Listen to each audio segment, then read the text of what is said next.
Hello students.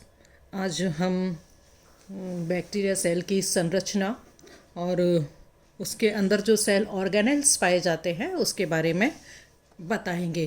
Prokaryotic cells में कई तरह की संरचनाएं पाई जाती हैं और प्रत्येक जीनस में ये एक ही तरह की नहीं होती हैं, मीन्स अलग अलग तरह की होती हैं। साथ ही जो ग्राम पॉजिटिव बैक्टीरिया होते हैं और जो ग्राम नेगेटिव बैक्टीरिया होते हैं उनकी भी संरचना में विभिन्नता पाई जाती है। फिर भी इतनी सारी विभिन्नताओं के होते हुए भी जो बैक्टीरियल सेल्स होती हैं उनकी जो मूलभूत संरचना होती है वो एक जैसी होती है। इन सेल्स के बैक्टीरियल सेल्स जो होती हैं इनके चारों तरफ सेल वॉल का एक आवरण या एनवेलप पाया जाता है। साथ ही इसमें बहुत सारे जो सेल ऑर्गेनेल्स हैं वो भी इसके अंदर पाए जाते हैं। सेल वॉल के नीचे सेल मेम्ब्रेन पाई जाती है और सेल वॉल और सेल मेम्ब्रेन के बीच में पेरीप्लाज्मिक स्पेस जो है वो सेल बैक्टीरियल सेल के अंदर पाया जाता है। इसके अलावा बैक्टीरियल सेल्स में और कई सारे सेल ऑर्गेनेल्स जो हैं जैसे राइबोसोम जो है वो इसके अंदर पाया जाता है, लेकिन ये जो सेल ऑर्गेनेल्स इसके अंदर होते हैं वो यूनिट मेम्ब्रेन से कवर्ड नहीं होते हैं। इनके अंदर की जो संरचना है काफ़ी सरल होती है एंड जेनेटिक मटेरियल की फॉर्म में इसके अंदर न्यूक्लियोइड जो है वो प्रेजेंट होता है जो कि न्यूक्लियर मेम्ब्रेन से आबद्ध नहीं रहता है। ठीक है, इसके अलावा बहुत सारे जो इंक्लूजन्स जो हैं वो इसके अंदर पाए जाते हैं। लोकोमोशन के लिए इनके अंदर फ्लैजिला भी पाया जा सकता है एंड सीलियाज भी जो हैं वो इनके अंदर पाए जा सकते हैं। फ्लैजिला और पिली जो हैं वो इनके अंदर पाए जाते हैं, सॉरी सीलिया नहीं पाए जाते हैं, फ्लैजिला एंड पिली जो है वो इनके अंदर पाए जाते हैं। तो बेसिक स्ट्रक्चर में कैप्सूल और स्लिम लेयर है, फिम्ब्री है, पिली फ्लैजिला पाया जाता है, सेल वॉल होता है, पेरीप्लाज्मिक स्पेस है, प्लाज्मा मेम्ब्रेन है, मीजोसोम्स जो है इसके अंदर पाए जाते हैं, राइबोसोम्स हैं, इंक्लूजन्स बॉडी हैं, न्यूक्लियोइड्स हैं, गैस वैक्यूल्स और एंडोस्पोर्स जो हैं वो इसके अंदर पाए जाते हैं। यदि हम बैक्टीरियल सेल की संरचना देखें तो बैक्टीरियल सेल्स जो है वो सबसे बाहर की तरफ इसमें सेल वॉल जो है वो पाई जाती है एंड सेल वॉल के सबसे बाहर जो है इनके अंदर ग्लाइकोकैलिक्स जो है वो पाया जा सकता है, जो कि या तो स्लिम लेयर की फॉर्म में हो सकता है या फिर कैप्सूल की फॉर्म में जो है इसके ऊपर पाया जा सकता है। जो स्लिम लेयर होती है वो रिजिड नहीं होती है, सॉफ्ट होती है, दूर दूर उसके अंदर मॉलिक्यूल्स जो है उसके अंदर दूर दूर पाए जाते हैं, लेकिन जो कैप्सूल होता है वो रिजिड होता है, सख्त होता है, जो कि इसकी अनफेवरेबल कंडीशंस में इसकी सहायता करता है। तो स्लिम लेयर और ये ग्लाइकोकैलिक्स मिल करके स्लिम लेयर और कैप्सूल मिल करके ये ग्लाइकोकैलिक्स जो है वो उसके अंदर बनाते हैं। तो स्लिम लेयर और जो कैप्सूल होता है उनका जो केमिकल कंपोजिशन होता है उसमें फ़र्क होता है। इसके अलावा इसके अंदर पॉली बीटा हाइड्रोक्सी जो इंक्लूजन्स हैं वो पाए जाते हैं। सेल वॉल सबसे स्लिम लेयर है, उसके बाद में सेल वॉल जो है इसके अंदर पाई जाती है, ये सेल मेम्ब्रेन जो है इसके अंदर पाई जाती है। सेल वॉल और सेल मेम्ब्रेन के बीच में ये जो पेरीप्लाज्मिक स्पेस है ये इसके अंदर पाया जाता है। न्यूक्लियोइड इसके अंदर पाए जाते हैं। साइटोप्लाज्म में ये सारे सेल ऑर्गेनेल्स जो हैं वो बिखरे रहते हैं एंड राइबोसोम्स जो है इसके अंदर पाए जाते हैं। क्रोमोटोर्स पाए जाते हैं, मेटाफॉस्फेट्स पाए जाते हैं, पॉलीराइबोसोम्स जो है इसके अंदर पाया जाता है, ब्यूटारिक एसिड ग्रेन्यूल जो है इसके अंदर पाया जाता है, स्टोरेज ग्रेन्यूल्स बहुत सारे इसके अंदर पाए जाते हैं एंड मीजोसोम्स जो है सेल वॉल के फोल्डिंग्स के द्वारा बना हुआ होता है, तो सेल मीजोसोम्स जो है इसके अंदर पाए जाते हैं।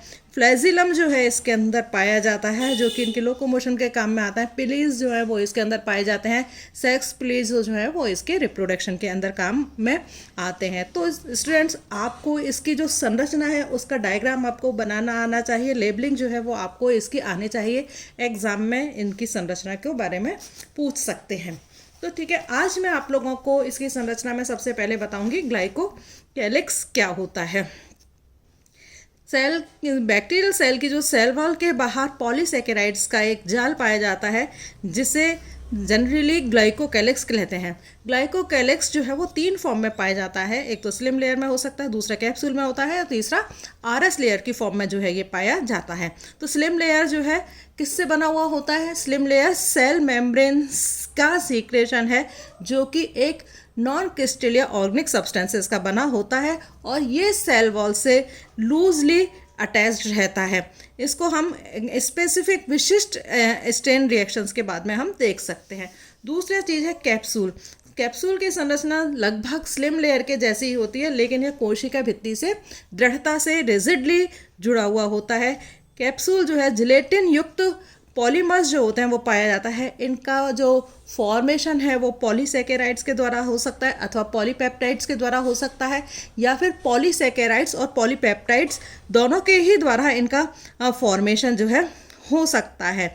तो यदि पॉलीसेकेराइड का निर्माण भी एक ही तरह की शर्करा से यदि होता है, एक ही तरह के ग्लूकोज मॉलिक्यूल्स पाए जाते हैं, तो उसको हम होमोपॉलीसेकेराइड्स कहते हैं, और अलग अलग तरह के जो ग्लूकोज मॉलिक्यूल्स पाए जाते हैं उसको हम हेट्रोपॉलीसेकेराइड्स से बनी हुई सेल वॉल जो है हम कहते हैं। नाउ जैसे कि एसिटोबैक्टर जाइलिनियम है, उसमें बीटा-1,4 बॉन्ड ग्लूकोज यूनिट्स जो हैं उसको में पाई जाती हैं। स्यूडोमोनास आर्जिनोजा में D glucose, D galactose, D mannose, D and ये सब मॉलिक्यूल्स जो हैं इसके अंदर पाए जाते हैं। न्यूमोकॉकाई की जो सेल वॉल है वो हेक्सोज, यूरोनिक एसिड और अमीनो शुगर से मिलकर के बनी हुई होती है, और स्ट्रेप्टोकोकाई की जो सेल वॉल है वो all amino acids and polypeptide से मिलकर के बनी हुई होती है। तो ये जो सेल वॉल है, ये ग्लूकोज जो है वो पॉलीसेकेराइड्स का भी बना हो सकता है और पॉलीपेप्टाइड्स का भी बना हुआ होता है। इंडियन इंक मेथड के द्वारा हम माइक्रोस्कोप से इसको हम देख सकते हैं, और इस प्रकार से जो बैक्टीरिया का जो बाहरी कवर है उसको हम, यदि बैक्टीरिया के ऊपर कैप्सूल होता है तो उसको हम कैप्सुलेटेड बैक्टीरिया कहते हैं। बैक्टीरिया में कैप्सूल की जो प्रेजेंस है वो हमेशा ही रहे ये कोई ज़रूरी नहीं है।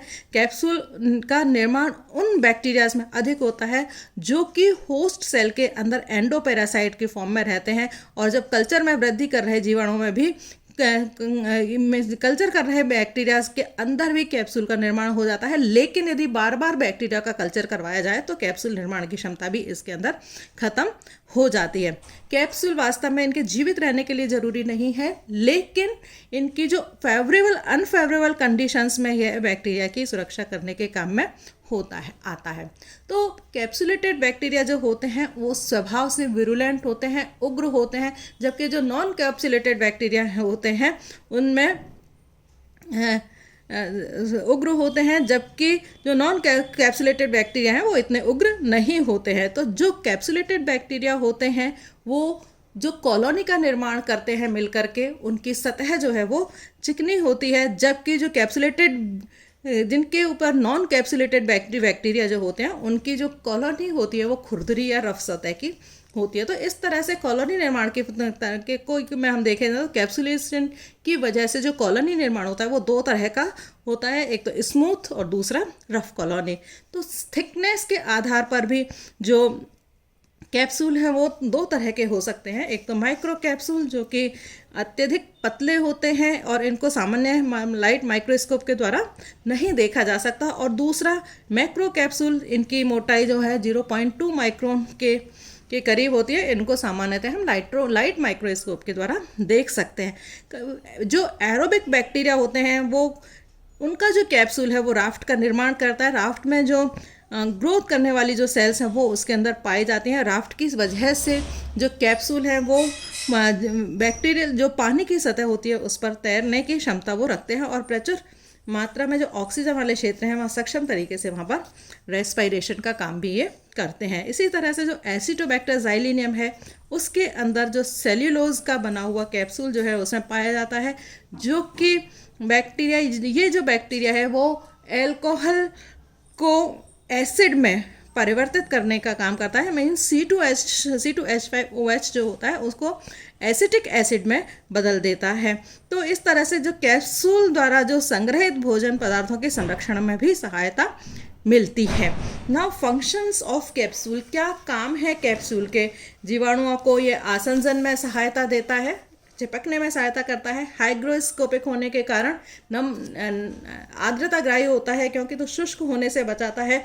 अपने चिपचिपे स्वभाव के कारण जो बैक्टीरिया है वो प्राकृतिक वातावरण में जीवित बने रहते हैं और आसंजन के पश्चात किसी भी सरफेस से ये चिपक जाते हैं। कैप्सूल होने की वजह से WBC द्वारा इनका फेगोसाइटोसिस नहीं हो पाता है। इसके अलावा जो कैप्सूल है ऊर्जा के स्रोत के रूप में भी काम में लिया जाता है कुछ बैक्टीरियाज के अंदर।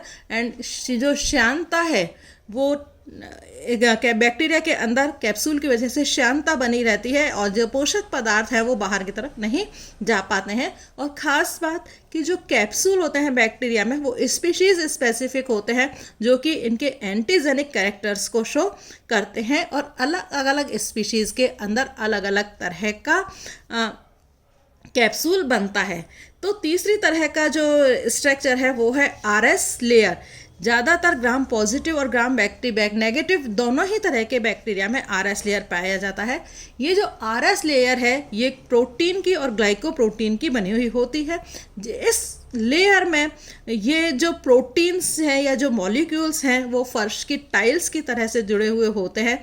ये जो लेयर है बैक्टीरिया के आयन परिवर्तन, pH परिवर्तन, ऑस्मोटिक टेंशन और जो इसके भक्षण जीवाणुओं से उनकी सहायता से सुरक्षा करने के काम में आती है। तो बेसिकली जो RS लेयर है वो बैक्टीरिया की सेफ्टी के लिए काम में आती है।